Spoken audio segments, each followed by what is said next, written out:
Chicos, ¿cómo andan? Hoy vamos a ver los problemas de sangre, que eran anemias, y los problemas de enfermedades del sistema inmune. Hoy vamos a probar solo que hagan sus preguntas por chat, porque vimos que la otra vez, cuando había muchos participantes y levantaban la manito, capaz que no nos enterábamos. En cambio el chat queda bien claro ahí que hay alguien que hizo una pregunta y entonces podemos contestar esa. Vamos a ver si funciona lo seguimos haciendo así, si no probamos otra cosa la próxima. Bueno, espero que estén bien. Después cuando termina el chat, si alguno se quiere quedar contándome cómo anda, me encantaría, cómo llevan la cuarentena, pero bueno, empecemos con la clase de consulta. Va a empezar Vanina. Vani, ¿querés prender tu cámara? O, bueno, tu audio ya lo tenés prendido. ¡Ay! Me doy cuenta que no tengo prendidos mis parlantes. Bueno, empezamos con las consultas de anemias. Esto de ser un poco analfabeta digital complica todo. A ver, Vani, habla. Hola, sí, pueden empezar a hacer por el chat entonces las preguntas que tengan sobre la guía de anemia. Ya varias preguntas han hecho por los foros, pero bueno, si les quedó alguna duda las pueden preguntar ahora.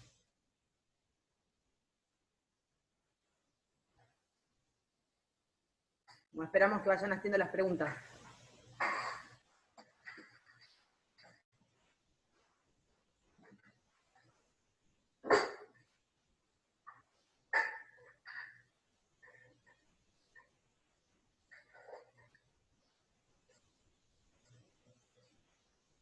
Hola, ¿qué tal? Sí, yo tengo algunas preguntas. Primero tenía una pregunta teórica, no sé si puedo preguntar eso ahora o vamos a mejor que me enfoque en los casos clínicos. No, sí, no hay problema. Era por cuando arrancamos con el tema, ahora con qué, perdón, no sé Con si... anemia. Ah, Empezar. bueno, entonces no, son para inmunidad las preguntas que tenía. Bueno, espera. Bueno, Perdón. empezamos con anemias para hacerlo ordenado, hacemos primero todo anemias y después pasamos a inmune. Bien, acá me apareció una pregunta, esperen que la lea. Anemia hemolítica. ¿Cuáles son los genes afectados en la alfa y beta talasemia? Bueno, como habrán visto, la beta talasemia es una enfermedad causada por una mutación en un gen que codifica para las moléculas de globina. Si se acuerdan cómo es la estructura de la hemoglobina, está formada por 2 cadenas alfa y 2 cadenas beta. En el caso de las talasemias, el problema genético que hay es que hay una mutación que produce que o las cadenas alfa o las cadenas beta se sinteticen en menor proporción. Normalmente la síntesis de cadena alfa y de cadena beta están coordinadas para que se sinteticen en igual cantidad y luego se pueda formar el tetrámetro alfa 2 beta 2. Si algunas de estas dos cadenas, por efecto de la mutación, se sintetizan menos, va a haber menos cantidad de alfa o menos cantidad de beta, entonces va a haber un desbalance y se va a formar menos hemoglobina normal y la cadena que sobra se va a parear con otras moléculas de globina. Entonces la pregunta dice, ¿cuáles son los genes afectados en la alfa y beta talasemia? En la alfa talasemia hay menor síntesis de cadena alfa y en la beta talasemia hay menor síntesis de cadena beta. No sé si quedó clara la pregunta.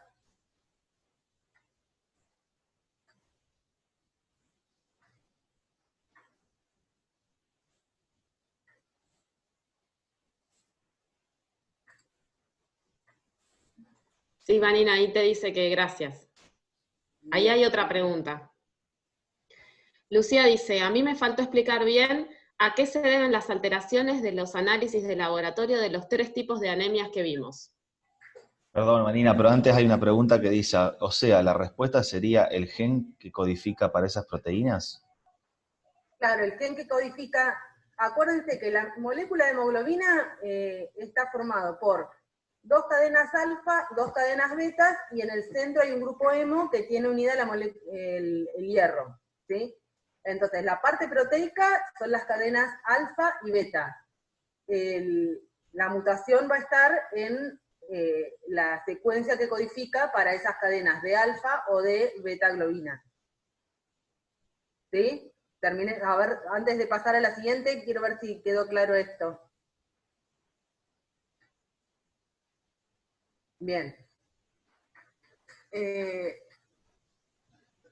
Acá, a ver, pregunta los análisis, las alteraciones en los análisis de laboratorio de los 3 tipos de anemias que vimos.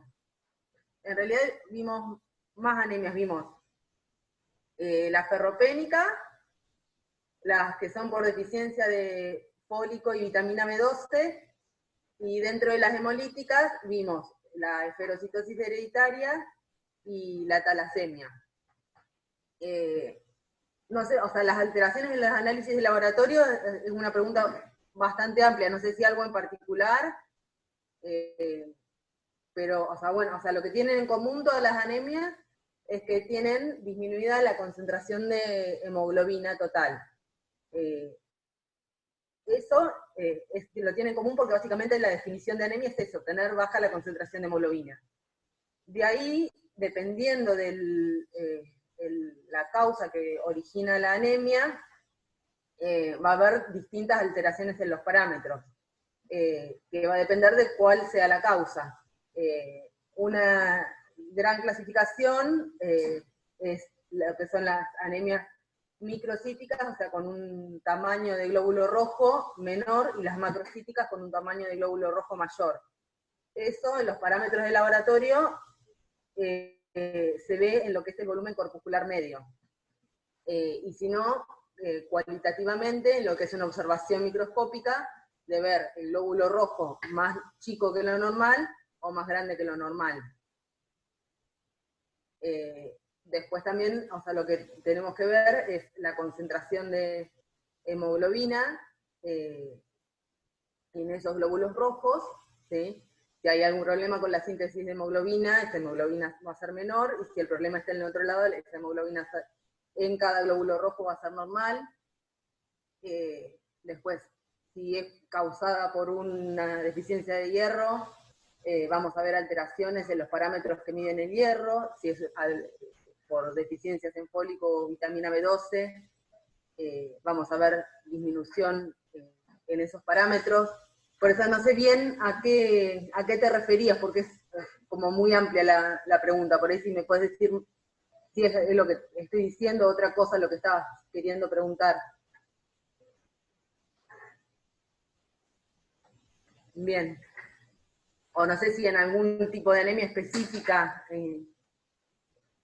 A ver, ¿a qué se deben las características morfológicas de los glóbulos rojos observadas en el frotis de la anemia ferropénica debido al tamaño y forma?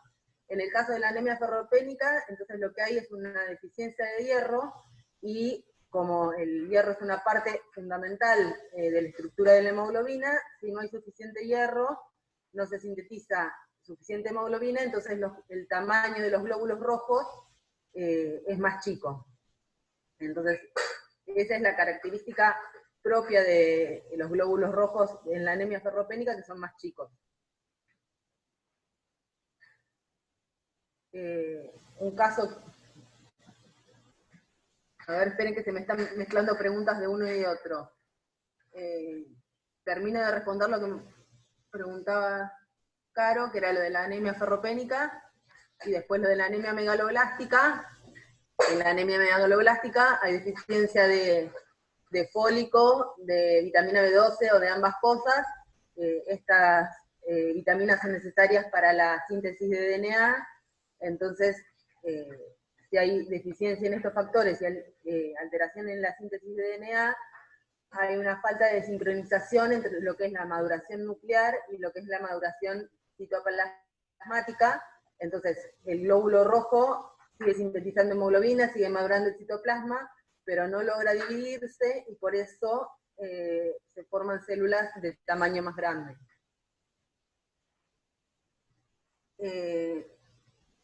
Acá me preguntan ver un caso clínico cualquiera para saber con qué profundidad hay que responder. No sé bien en qué ítem te quedan dudas sobre qué profundidad responder. En general, siempre es tratar de justificar todos los datos que aparecen en la historia clínica y los datos de laboratorio, por qué, cómo se relaciona eso con la patología.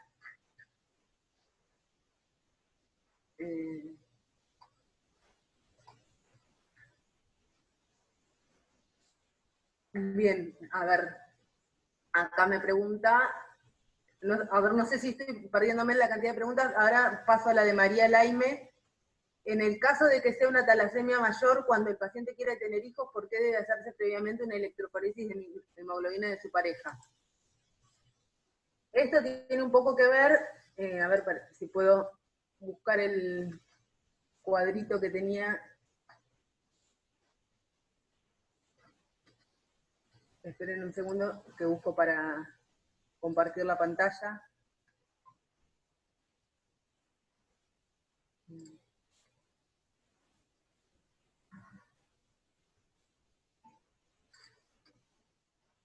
Fíjense en lo que es la talasemia, ¿sí? La severidad clínica de la talasemia va a depender de cuál sea la composición genética de esa persona. Como hemos visto en todas las enfermedades genéticas, hay algunas que con tener un solo gen mutado ya se expresa la patología, y si están los dos alterados, la severidad clínica es mayor, ¿sí? En este caso, según la composición genética, se clasifican en talasemia menor, intermedia y mayor, en el caso de la talasemia beta, siendo la talasemia menor las que tienen las menores afectaciones genéticas y por lo tanto las menores consecuencias clínicas. La beta talasemia menor es una talasemia heterocigota. Fíjense acá, donde dice la composición genética, puede ser beta 0 o beta, quiere decir que tiene un gen beta normal, y un beta 0 quiere decir que en este caso esta parte no se expresa. O beta, beta más, el beta más quiere decir que se expresa, pero menos que lo normal. Entonces, este cuadro clínico es bastante leve, ¿sí? Y a medida que se van combinando de manera de ser homocigotas para la misma mutación o heterocigotas con variantes más severas, se va haciendo intermedia o mayor. Ahora bien, si por ejemplo una persona tiene una de estas composiciones genéticas, que es una talasemia menor, las consecuencias van a ser muy leves e incluso puede ser asintomático y casi no percibir que tiene una talasemia. Simplemente se puede ver en un hemograma algunas pequeñas alteraciones en el hemograma. Ahora, si esta persona tiene hijos con una persona con una composición genética normal, cuanto mucho tendrá un hijo con las mismas características. Pero si dos personas con una talasemia menor tienen hijos, existe la posibilidad de que ese hijo herede un gen mutado de cada padre, entonces pasar a tener una talasemia intermedia o una talasemia mayor, que eso sí tiene consecuencias clínicas más severas. Entonces, por eso, las personas que tienen una talasemia menor, es una cuestión de consejo genético, saber cuál es la composición en cuanto a la hemoglobina de su pareja, para ver qué riesgo tiene de que su hijo tenga una forma más severa de talasemia. ¿Se comprendió?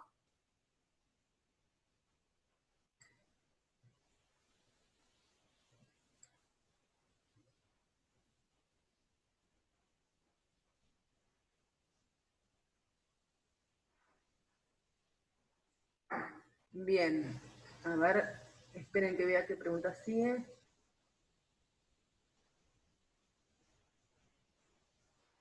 En la anemia megaloblástica, ¿por qué la concentración de hemoglobina es baja? Primero, como les dije al principio, siempre que hay una anemia es porque en todas las anemias la concentración de hemoglobina es baja, por eso es una anemia. En el caso de la anemia megaloblástica habría que repasar lo que es el mecanismo fisiopatológico, en el cual tenemos dos cuestiones. Una que al formarse en la médula ósea precursores de glóbulos rojos de tamaño más grande, porque se produce esta disincronía entre la maduración nuclear y la maduración citoplasmática, algunos no llegan a madurar y mueren dentro mismo de la médula ósea y no llegan a salir. Entonces, por un lado, hay una menor producción de glóbulos rojos maduros, y por otro lado, estos glóbulos rojos anormales tienen una menor vida media, y en parte son captados cuando pasan por el vaso, al ser más grandes se rompen más fácil y son fagocitados por macrófagos y retirados de la circulación. Entonces esos son los dos motivos que hacen que haya una menor producción de glóbulos rojos, una mayor destrucción, y por eso cuando medimos la concentración de hemoglobina total en sangre, la concentración va a ser menor. ¿Alguna pregunta más?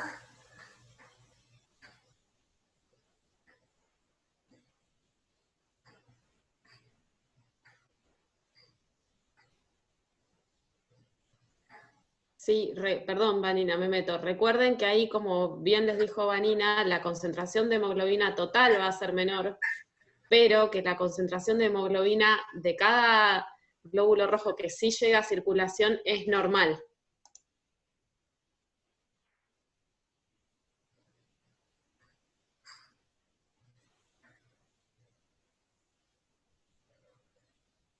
Pero bueno, siempre recuerden lo que les dije al principio, para definir que hay anemia, la concentración total de hemoglobina es baja.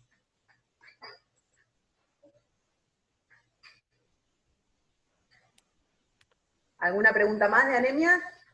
Sí, yo tengo una consulta.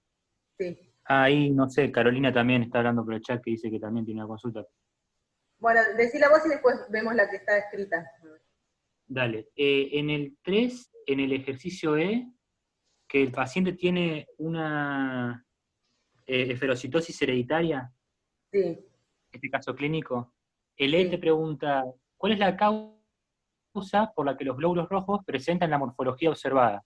O sea, yo sé que el glóbulo rojo va a quedar como una esfera por el daño de la membrana. ¿Con eso Claro. alcanza o...? Es porque, o sea, la inestabilidad de la membrana, que está causada por deficiencias hereditarias en las proteínas del citoesqueleto, hace que cuando el glóbulo rojo está en circulación, va perdiendo pedacitos de esas membranas porque son más inestables. Y recuerden que el glóbulo rojo tiene una morfología especial, que es de disco bicóncavo, que es lo que le confiere una mayor relación superficie-volumen para cumplir su función de intercambio, mejorar el intercambio gaseoso, ¿sí?, del glóbulo rojo con el entorno. Entonces lo que pasa en la esferocitosis es que al ir perdiendo pedacitos de membrana, va perdiendo esa mayor relación superficie-volumen y se va haciendo esférico, que es digamos, la mínima superficie que puede tener para ese volumen. Es como que hay que ir perdiendo pedacitos de membrana, va acomodando su forma a la forma que puede tener con esa cantidad de membrana. ¿Sí? Sí. Bueno, listo, gracias. A ver. En el caso clínico 1, inciso C, ¿por qué se evalúan la ferritina y saturación de transferrina? Cuando, por la historia clínica y por el hemograma, yo sospecho que puede haber una anemia por deficiencia de hierro, el segundo paso sería medir los parámetros que pueden evaluar si realmente la persona tiene una deficiencia de hierro, que es la ferritina, que es una medida de las reservas de hierro, y la saturación de transferrina. La transferrina es la proteína que transporta hierro en sangre, entonces si la saturación es menor que lo normal, también genera un indicio de deficiencia de hierro.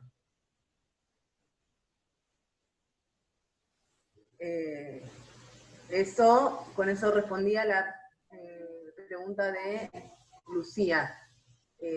No sé si está respondida con eso. Bien, pasamos a la de Carolina. Mi duda es cómo nos damos cuenta la diferencia de una anemia por deficiencia de B12 y una anemia por deficiencia de ácido fólico.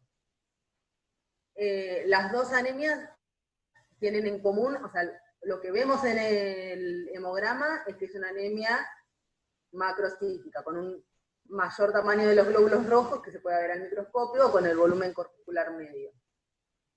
Y después, en cuanto a la clínica, un indicio puede ser que la deficiencia de vitamina B12 también trae alteraciones neurológicas porque es necesaria para la síntesis de mielina, y en el caso de la anemia por deficiencia de ácido fólico no hay ninguna implicancia en cuanto a lo neurológico. Pero después, siempre cuando vemos una anemia macrocítica, el siguiente paso es medir en sangre la concentración de vitamina B12 y de ácido fólico, y con eso se diferencia.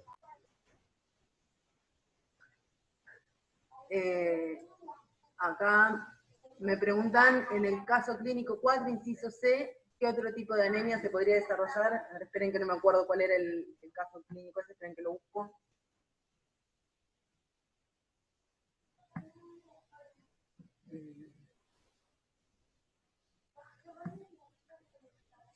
Espérenme un segundito.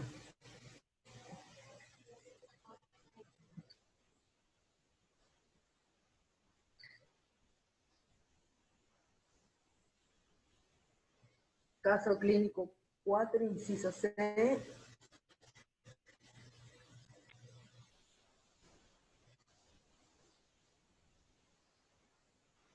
Ah, sí, era una persona que tenía enfermedad celíaca y pregunta qué otro tipo de anemia podría desarrollar. En la enfermedad celíaca es una patología gastrointestinal en el cual hay una alteración en la absorción de nutrientes. Entonces, en este caso creo que tenía una deficiencia de ácido fólico, entonces tenía una anemia macrocítica, pero si pensamos en una persona que tiene deficiencia en absorción de nutrientes, también podría tener una menor absorción de hierro, y también podría desarrollar una anemia ferropénica.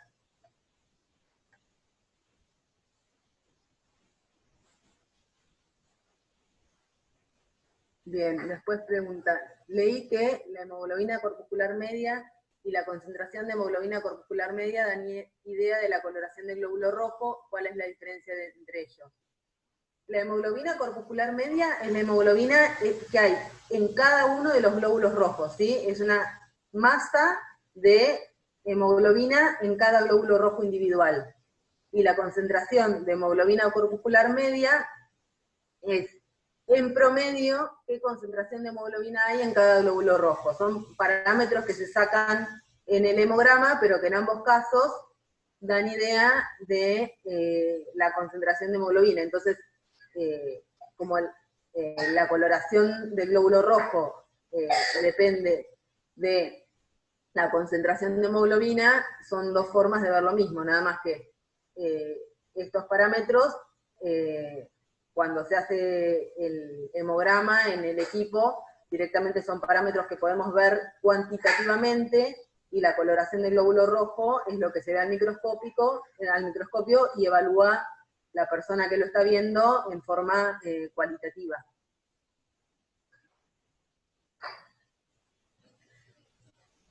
No sé si en el chat si me faltó contestar alguna pregunta, o si capaz se me pasó alguno, si contesté todo. No sé, María José, Ignacio, si vieron que me falte alguno contestar.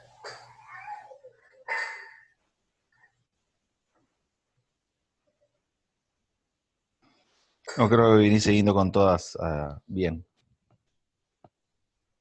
¿Alguna pregunta más? Sí, yo tenía otra pregunta más. Decime. En el caso clínico, en el número 4, que Sí. estábamos hablando hoy, Sí. el paciente tenía una deficiencia de ácido fólico, me parece que era. y le hacía una anemia megalolástica que tenía celiaquía también. Sí. Te dice el ejercicio, espera, el B, el punto B, me Sí, pregunta, ¿qué se observaría en un mielograma? sí. Eso se referencia al extendido de, o sea, en realidad no es algo que se haga normalmente, está puesto acá como para ver un poco la fisiopatología. Eso es, se hace una extracción de células de la médula ósea para ver cómo están los precursores. No es un estudio que se haga de rutina, al menos en una anemia sencilla de tratar, como es una anemia por una deficiencia nutricional. Pero lo que veríamos en la médula ósea es lo que se llaman los eritroblastos, que son los precursores de los glóbulos rojos, con un tamaño mucho más grande que el normal, y con esto que decíamos de la disincronía entre la maduración citoplasmática y la maduración nuclear, y además no solamente están afectada la línea de los glóbulos rojos, en la médula ósea se sintetizan todas las líneas celulares que van a formar parte de la sangre.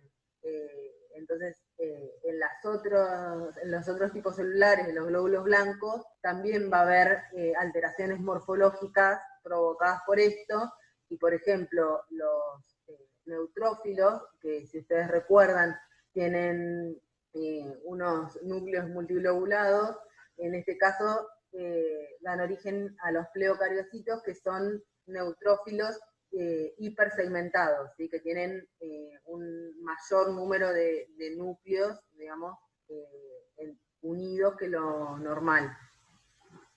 A eso se refiere, a las alteraciones que se ven en la médula ósea. Ah, está bien. Entonces como un aspirado de médula ósea, es exactamente lo mismo. Sí, sí, sí. Y otra cosa con respecto a eso, en lo de megaloblástica, vas a encontrar también megaloblastos en sangre, ¿no? No solamente en la médula ósea. ¿Se entiende? Porque Como les decía, algunos de estos megaloblastos mueren en la médula ósea y no llegan a salir, o sea, de estas células anormales que se sintetizan en médula ósea, algunas llegan a salir a circulación general y tienen una menor vida media, y algunas directamente no llegan a salir a circulación. listo, gracias. ¿Sí? Pasan las dos cosas. Bien. Acá tengo una pregunta más en el chat. Sí, Vanina, ahí Carolina pregunta, pero en la talasemia, ¿por qué el HCM baja y el CHCM es normal? Qué buena pregunta, Caro. La hemoglobina corpuscular media baja porque en cada glóbulo rojo que se sintetiza, como hay un desbalance, como decíamos, en las cadenas alfa y las cadenas beta, va a haber por ejemplo, si tenemos una beta-talasemia, va a haber menor síntesis de cadenas beta, entonces la hemoglobina completa normal, que es alfa 2, beta 2, vamos a tener menor cantidad que lo normal, y en cada glóbulo rojo va a haber menos hemoglobina que lo normal. Ahora, como en la talasemia no hay una deficiencia nutricional ni de hierro, ni de vitaminas, ni de nada, están todos los componentes que se necesitan para seguir produciendo glóbulos rojos. Entonces, la respuesta compensatoria del organismo es seguir sintetizando glóbulos rojos, un mayor número, para de alguna manera tratar de compensar la deficiencia de la concentración total de hemoglobina, ¿sí? Entonces, un dato importante que sirve para diferenciar en un hemograma la anemia ferropénica, por ejemplo, de la anemia de la talasemia, que son dos anemias con un volumen corpuscular medio bajo, es que en el caso de la talasemia, el número de glóbulos rojos totales está aumentado, ¿sí?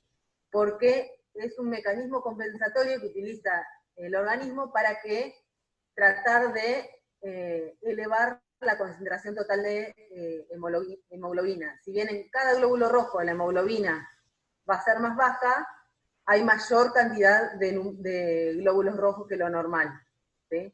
Si, por ejemplo, el número normal es alrededor de 5 millones, en una persona con talasemia va a haber 6 millones de glóbulos rojos. y en una persona con anemia ferropénica habrá 3,5 millones, 4 millones.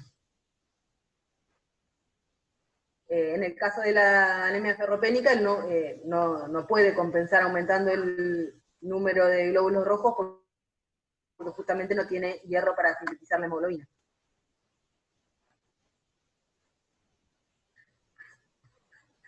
¿Se entendió esa diferencia? Bien. ¿Alguna pregunta más?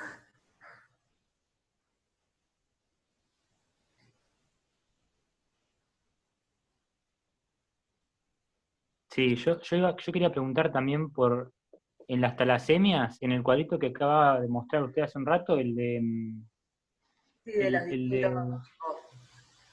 el de homocigota, heterocigota, que te producía talasemia mayor, intermedia o menor. Sí. Yo no termino de entenderlo porque está bien, si vos tenés una talasemia homocigota, tenés los dos genes afectados, entonces Sí. es peor la talasemia, pero ahí en el cuadrito, entre paréntesis aparece beta 0, beta más, ¿qué son esos 0 y más? Eso es, beta 0 o sea, en realidad está simplificado en dos tipos de mutaciones, pero en realidad, como en todas las enfermedades genéticas, hay todo un rango de mutaciones en las cuales beta 0 sería que directamente ese gen no produce nada de cadena beta. Y el beta más significa que produce algo de cadena beta, pero no la misma cantidad que lo normal, ¿sí? Ese beta más es un rango desde no producir nada a producir un poco menos que lo normal, ¿sí? Entonces, por eso hay muchas variantes en la expresión clínica de la talasemia, porque depende, por un lado, de la suma del gen que recibe de la madre y del padre, y por otro lado, de qué tipo de mutación tiene en cada uno de esos genes, ¿sí? Pero o sea, la característica es esa, o sea, no que, por ahí, a diferencia de otras enfermedades genéticas, que la proteína que se sintetiza mal o con una estructura diferente, sino que se sintetiza menos que lo normal. Y en este caso, como lo que se tiene que formar es un tetrámero alfa 2 beta 2, eso es lo que genera un desbalance que la proteína no se pueda formar bien. Listo, gracias. ¿Sí? ¿Se entendió? O sea, por ahí es lo más complicado de la talasemia, evaluar bien la relación entre lo que es la genética y lo que es la clínica.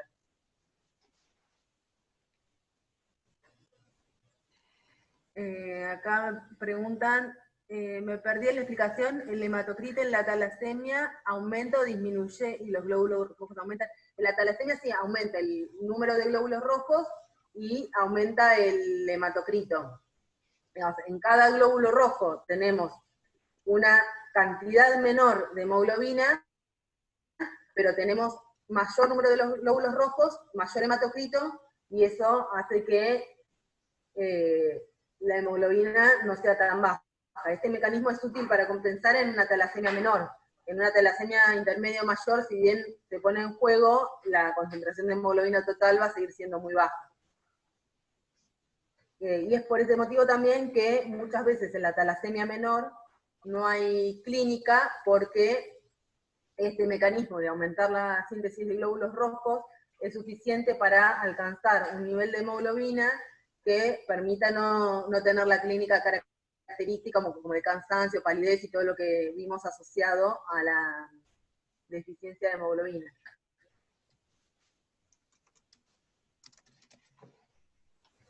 La anemia ferropénica, habíamos dicho que disminuye la saturación de... No, a ver, espera, acá dice... La saturación de ferrina y transferrina. Lo que disminuye es la saturación de transferrina. La otra proteína es la ferritina, que es la que es una medida de los depósitos de hierro. Dice, ¿también va a disminuir la concentración de estas proteínas o únicamente la saturación? Son dos cosas distintas. Por un lado tenemos la ferritina, que es una proteína que está en los lugares de mayor reserva de hierro, que es en la médula ósea y en el hígado, ese es el lugar donde está esta molécula que es la ferritina. Como medir la ferritina en hígado o en médula ósea sería muy invasivo, se sabe que hay un equilibrio entre la ferritina en estos sitios y un poco pasa a sangre. Una concentración muy baja, pero existe una correlación entre los niveles que encontramos en sangre y los niveles que encontramos en hígado o médula ósea que indican la reserva de hierro. Entonces, sabiendo la concentración en sangre, podemos inferir si las reservas en médula ósea y en hígado son suficientes. Por otro lado, tenemos la saturación de transferrina. La transferrina es otra proteína y es la que transporta hierro en circulación. Transferrina es alrededor de 35%. O sea que un 35% de los sitios de unión a hierro que tiene la transferrina están normalmente ocupados. Si esa saturación de transferrina es menor, es un indicio de que hay deficiencia de hierro. En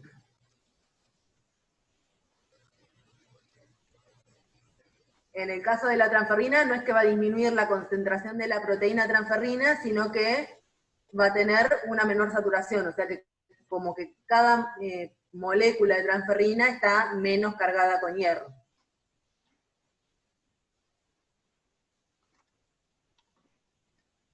Bien. ¿Alguna pregunta más?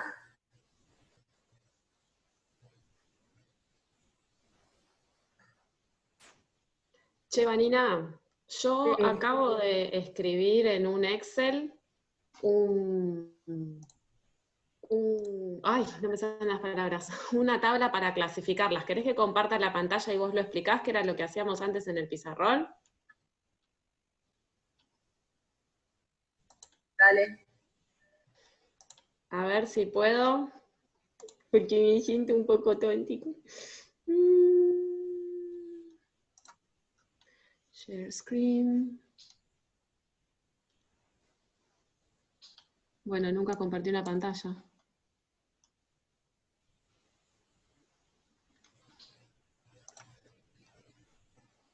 ¿Qué hice?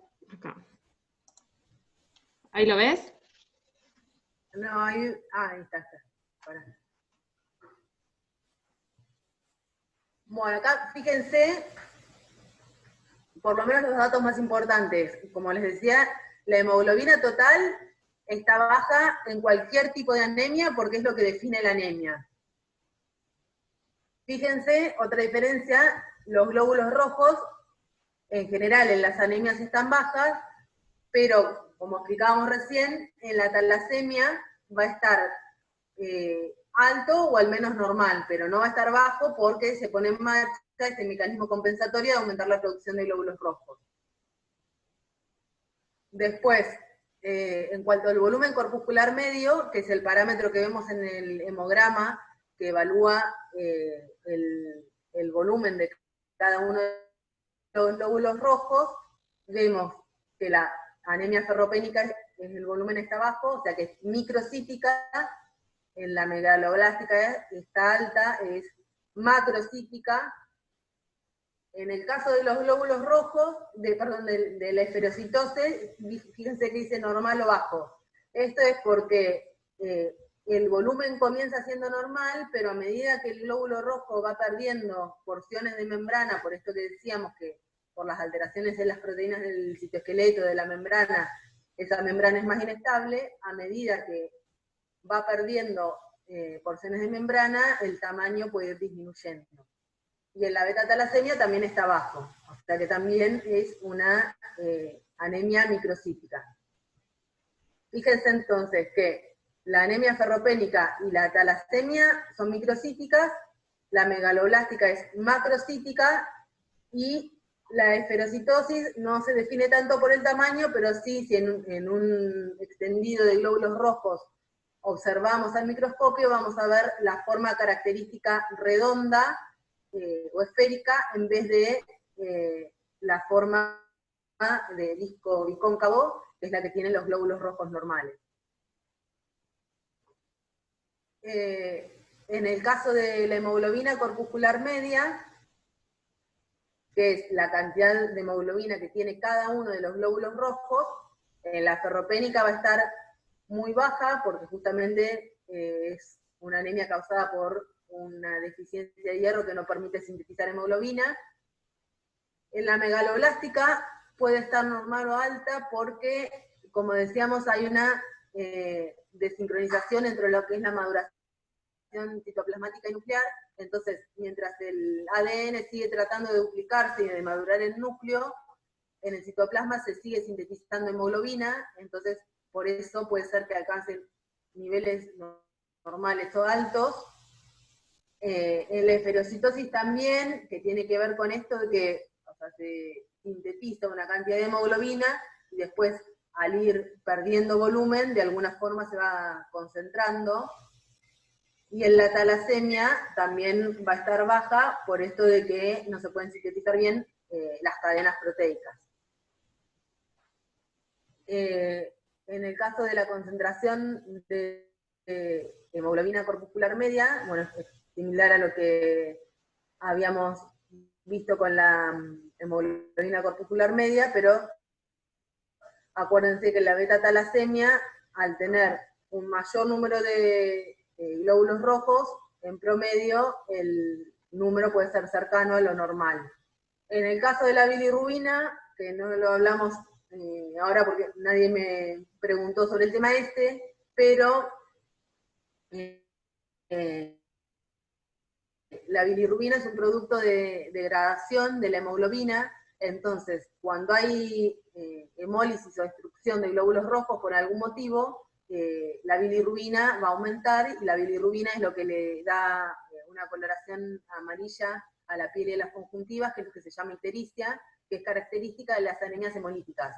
Las anemias hemolíticas que habíamos visto eran la esferocitosis y la talasemia, entonces en estos casos la bilirrubina va a estar alta, y en el caso de la anemia megaloblástica, también la bilirrubina puede estar un poco alta, porque recuerden que lo que habíamos dicho es que esos megaloblastos, que son más grandes, cuando pasan por el vaso, quedan retenidos, se pueden romper y pueden ser fagocitados por macrófagos, entonces hay una mayor destrucción de glóbulos rojos porque estos no son normales. Entonces esto también puede ser aumentar un poco la cantidad de hemoglobina, si bien no es específicamente una anemia hemolítica, pero hay una mayor destrucción de glóbulos rojos porque estos son anormales. Y bueno, las características de las células que vemos al microscopio, en la anemia ferropénica, vemos que es microcítica, hipocrómica. Microcítica lo relacionamos con el volumen corpuscular medio, hipocrómica con la hemoglobina corpuscular media. En la anemia megaloblástica, esto sí lo habíamos hablado hace un rato, que hay megaloblastos y pleocariocitos. En la esferocitosis, estos esferocitos, que son estos glóbulos rojos con forma esférica, y en la beta-talasemia se observan unos glóbulos rojos con una morfología particular que se llaman dianocitos, que es porque tienen como un anillo, como una forma de tiro al blanco, que es por la forma en la que sintetiza la hemoglobina.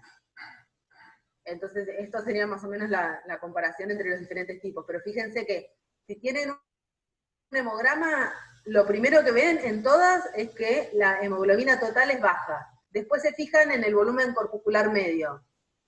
Si es macrocítica, de las que vimos, la única que puede ser es la megaloblástica. Y si es microcítica, puede ser ferropénica o talasemia. Y para diferenciar ferropénica y talasemia, lo que podemos ver es el número de glóbulos rojos, además de las características clínicas que acompañan y algunos datos que pueden ayudar para hacer observaciones específicas. Sí, y además, perdón, Vani, entre ferropénica y beta-talasemia, la beta-talasemia tiene bilirrubina elevada, cosa que la ferropénica no. Sí, exactamente, por ser una anemia hemolítica.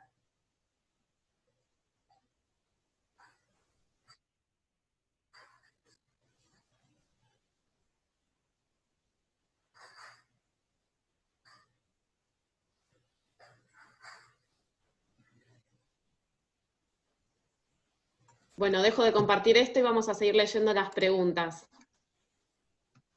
A ver, a ver. El de la ferritina ya está. Después, Amanda dice, ¿podés repetir lo del CHCM? O sea, de la hemoglobina corpuscular, la concentración de hemoglobina corpuscular media. Es la concentración de hemoglobina que hay en promedio adentro de los glóbulos rojos. Que en lo que decíamos que había una diferencia era en el caso de la talasemia, porque al aumentar el número de glóbulos rojos, si bien en cada glóbulo rojo la concentración era baja, podía llegar a valores casi normales, porque compensa aumentando el número de glóbulos rojos. Y después decía, la siguiente pregunta, ¿podrían explicar lo de esplenogamia? El término correcto es esplenomegalia, supongo que se referirá a eso.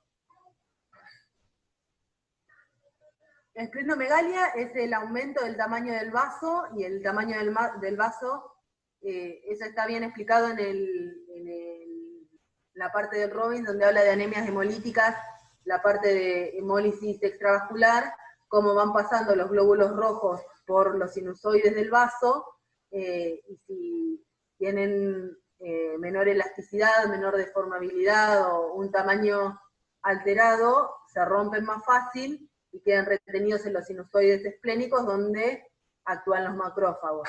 Entonces todo ese proceso hace que aumente el tamaño del vaso. Pero si lo quieren leer bien, está en el Robbins, en la parte que dice hemólisis extravascular.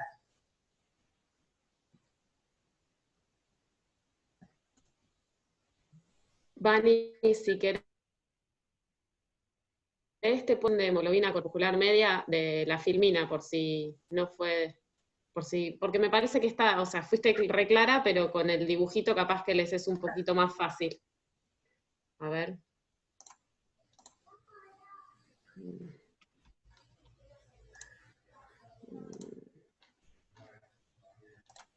Ahí lo ven, ¿no?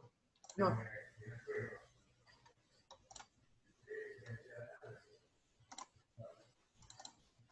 Ahí sí. ¿No?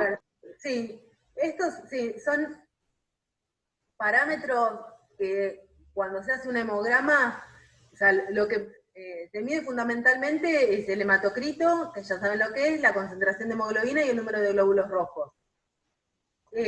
Con estos valores se sacan distintos parámetros, que es lo que sirve después para hacer evaluaciones cuantitativas, aparte de observar al microscopio la forma y la coloración de los glóbulos rojos. Entonces, la hemoglobina corpuscular media, fíjense que es, en la fórmula se ve claramente que es la hemoglobina por cada glóbulo rojo. En el caso de la concentración de hemoglobina corpuscular media, se tiene en cuenta, fíjense, la hemoglobina y también el hematocrito. Entonces, ya no es en términos de masa en cada glóbulo rojo, sino en términos de concentración de hemoglobina en cada glóbulo rojo. ¿Sí? Ya, fíjense que si bien evalúa algo similar, una cosa es en masa, picogramos por cada glóbulo rojo, y en concentración de hemoglobina corpuscular media es la concentración que hay en promedio de hemoglobina en cada glóbulo rojo, que es en gramos por litro. Pero bueno, estos son parámetros que, o sea, no es que se tienen que saber de memoria los valores de cada uno de estos parámetros, sino que sirven para evaluar cuantitativamente lo mismo que podemos observar cualitativamente en un extendido cuando lo observamos al microscopio. Y con la hemoglobina corpuscular media y la concentración de hemoglobina corpuscular media, evaluamos lo que sería lo que vemos como la coloración de los glóbulos rojos en el microscopio, y con el volumen corpuscular medio evaluamos lo que sería el tamaño de los glóbulos rojos que vemos al microscopio, más chicos o más grandes. Bien, lo que sí tienen que saber de memoria, hablando, es el hematocrito, la hemoglobina y los números de glóbulos rojos, ¿no?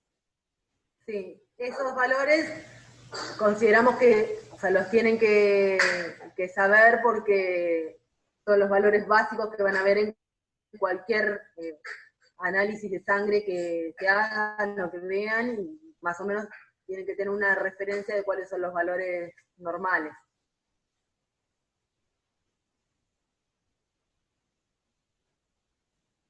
Bueno, no sé si algo más. Tengo la filmina, Vani, de la ferritina y la ferritinemia. ¿Querés, A ver, para que te la... Acá hicieron otra pregunta. ¿La anemia perniciosa pertenece a la megaloblástica o es otro tipo? Sí, la anemia perniciosa es un tipo particular de anemia megaloblástica en la cual hay una patología específica en el estómago que altera la absorción de vitamina B12. Pero entonces es una, dentro de lo que son las anemias megaloblásticas que se caracterizan por la presencia de megaloblásticos y glóbulos rojos más grandes, esta en particular es originada por una alteración en el estómago que hace que se produzca menos factor intrínseco y no se pueda absorber bien la vitamina B12. También la anemia megaloblástica puede ser por deficiencia nutricional de vitamina B12 o fólico.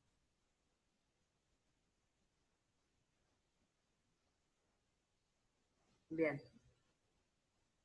¿Qué decías, Mari? Que acá tengo para compartirles esto que capaz que cierra más la idea.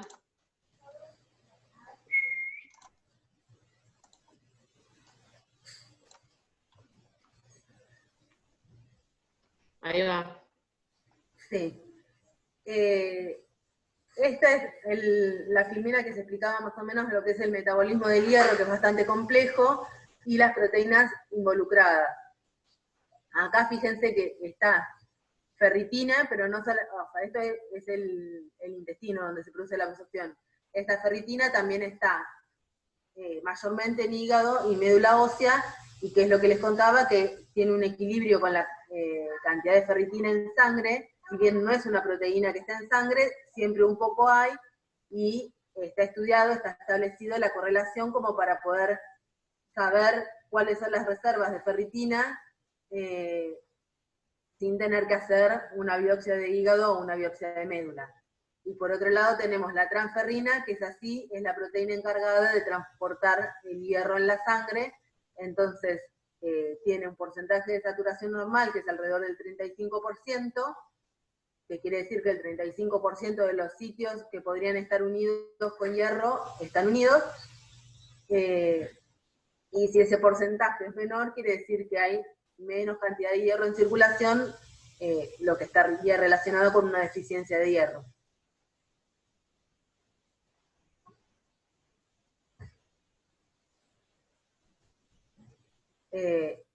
Bien.